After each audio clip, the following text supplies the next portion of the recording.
About a month ago, I made a video ranking every item in Team Fortress 2. Sure, I had some hot takes in there for sure, but the one I was not expecting people to get so passionate about was the fact that the Neon Annihilator ranked very low on the list. I had the audacity to give it a 1 out of 10 for practicality and a 0 out of 10 for the fun factor. And seeing all of the disappointed comments got me thinking, was I perhaps too harsh on the Neon Annihilator? I needed to see what I was missing, so I started a poll to ask the fans what I've been missing about this weapon, and you all responded. So, I've started using the Neon Annihilator, and you know what? I am man enough to admit when I am wrong. Hearts and minds really can change. The Neon Annihilator isn't a 0 on the fun scale, it's a 1. Yeah, that's right, Evil TheWhat is back, baby! You all fell for my perfectly crafted ruse and got played like a fiddle. I'm gonna give the Neon Annihilator the full look it actually deserves, and thoroughly explain to you why it is one of Pyro's worst weapons.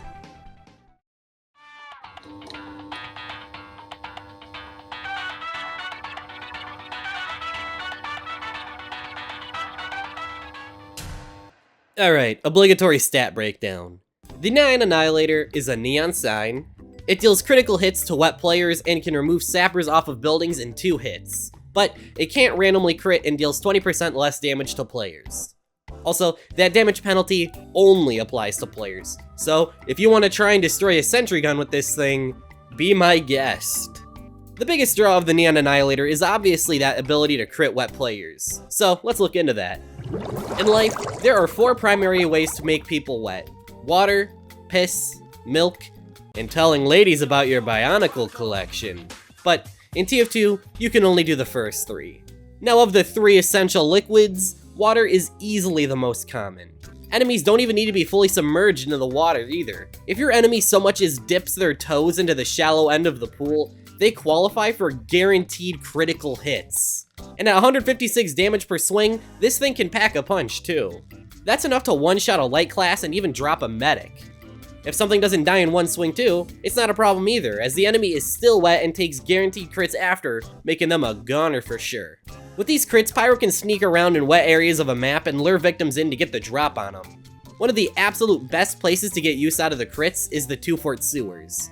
The cramped, linear design of the sewers and the sharp corners allows you to catch enemies by surprise before they can even react. Especially if you own a taunt that lets you see in third person. That way, you can look around a corner without actually peeking your character model around, so you can pyro jump scare your enemies. And even if your enemy escapes the water onto land, they're still just as vulnerable too, as enemies count as wet for 5 whole seconds after leaving the water, which lets you do surprise ambushes that no one would see coming. A particular spot I found is this stairway on 2-fort. You can see the enemy come up through the railing of the stairway, and by the time they get to you, they're still wet from the water at the bottom of the stairs, setting them up for yet another perfect pyro jump scare. The Neon Annihilator covers Pyro's weakness for underwater combat, because I know this may seem surprising, but the fire-based class normally doesn't do so hot underwater.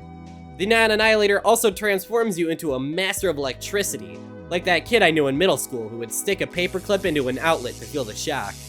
There's just one tiny problem. One small kink in the hose. TF2 takes place in the Dust Bowl, a dry, desert hellscape. It's not exactly a water park. Out of all of the maps in the game, only a handful actually have any water in them. And of the handful that have water in them, only a select few have enough to make it even worth bringing the Annihilator. Bad water? Rename this shit to no water, because there is not a single drop in this entire godforsaken wasteland. Swift water? See, this map is better than no water, because this map actually has water. In fact, it has an entire river. An entire ankle-deep, 4-yard-long river. This is all you get. This river makes a bathtub look like the Atlantic Ocean. I sure am glad I brought the Neon Annihilator so I could defend this mighty stream. It's like this for most maps with water on them. Why would you sacrifice the speed of the power jack, the self-sustain of the back scratcher, or the raw power of the extinguisher, to stand in a kiddie pool and hope someone walks into you. Not to mention, in shallow water, flamethrowers and flare guns still work at their best. It's only in deep water where you become worse, and even then, you could just use a shotgun. So in order for the Neon Annihilator's main upside to come into play, you need to be in a map with water. That water needs to be at least waist deep, and there needs to be lots of it.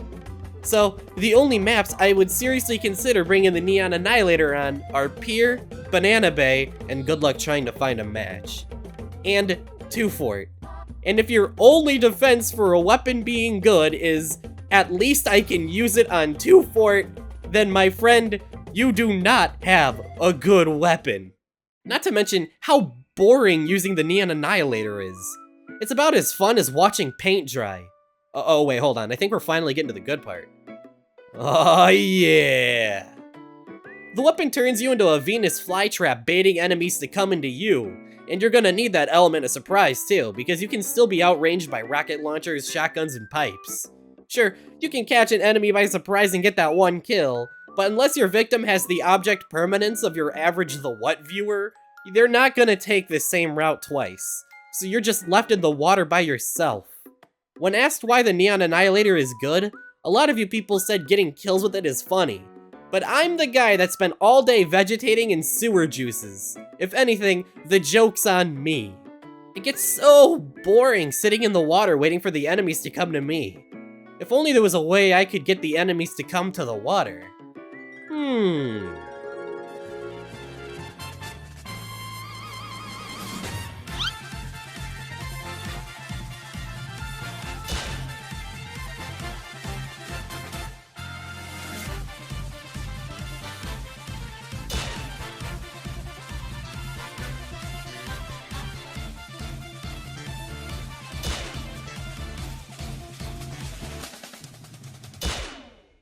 I would not recommend this strategy. What I am not showing you are the many, many failures it took to get these clips. But hey, at least water isn't the only way to make players wet in TF2. You still have the Mad Milk and Girardi. Unfortunately, not every scout or sniper runs the Girardi, Sydney Sleeper, or Mad Milk. And even if they are, the chances of you coming into contact with someone they doused is slim. If only Pyro had their own canister of liquid in their secondary slot that they could throw on enemies to make wet. Hey, wait a second. Why don't players doused in gas count as wet? In the IRL, gasoline is barely conductive, unlike milk and human urine. Also, side note, but this is the only game that has ever forced me to look up if piss is a good conductor for electricity. But hey, who cares if gasoline is conductive in real life? TF2 is not a game that prides itself on its realism. That same gasoline that doesn't count players as wet can be thrown on a group of allies to extinguish a fire. Dousing someone in gasoline can put out a fire. I'm just gonna let that one sink in for a moment. If the gas passer made enemies count as wet, I wouldn't have even needed to make this whole video. Think of all the insane combos and montages we could get if they added this change. I'm just saying, the class that's supposed to struggle with close quarters combat gets to have it, but the class that's supposed to excel in close quarters doesn't. Okay, so sure, critting wet players is more often than not a lackluster gimmick, but maybe the Pyro Shark can evolve to live on land. Just like our great ancestor Ned the Walking Fish over here. This idiot doesn't realize they're about to start a chain reaction that leads to World War II in Gangnam style. Is it worth dragging the Neon Annihilator onto land? If you want to bring the Neon Annihilator onto land, it has one stat that'll help you on the surface. The Neon Annihilator can destroy a spy sapper in 2 swings.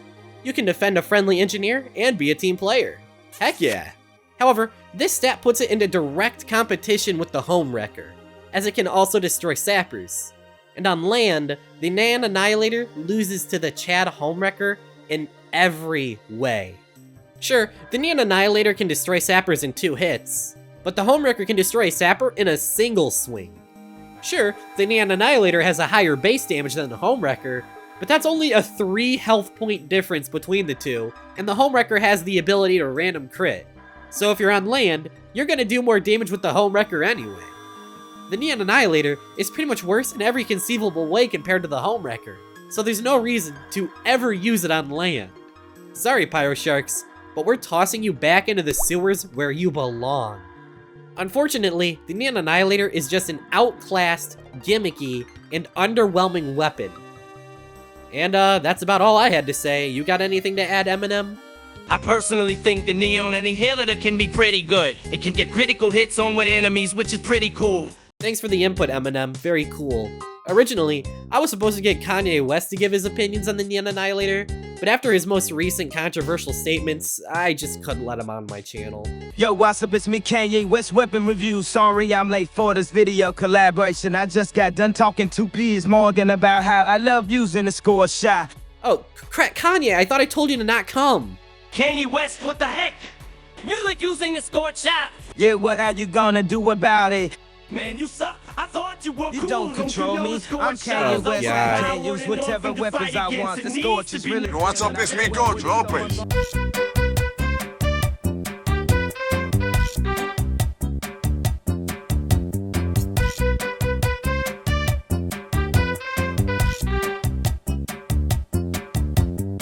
Listen up, liberal. Weapon reskins in TF2 have always seemed like a strange case to me.